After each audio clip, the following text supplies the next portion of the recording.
Alam mo ba na isang simpleng regalo sa kasal ay pwedeng magdulot ng 8 taong kulungan? Isang municipal engineer, matino, walang masamang intensyon. Nang ikinasal ang anak niya, nagbigay ang contractor friend niya ng 50,000 piso bilang regalo. Normal lang, di ba? Pagkakaibigan naman. 2 taon later, arrested siya for graft. 8 taong kulungan.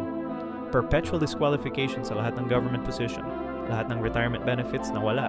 Ang totoo kasi, under RA 3019, bawal sa government employees tumanggap ng kahit anong regalo, pera o favor mula sa mga taong may business sa kanilang opisina. Walang exemption. Walang pero magkaibigan kami defense. Hindi importante kung personal location. Hindi importante kung walang kapalit. Hindi importante kung matagal na kayong magkakilala. Sa mata ng batas, lahat ng regalo sa government employee ay corruption. Kaya kung government worker ka, mag-ingat. Ang isang innocent na regalo ay pwedeng maging criminal case na magwawasak sa buong buhay mo. Sa batas, intention hindi importante, ang action lang.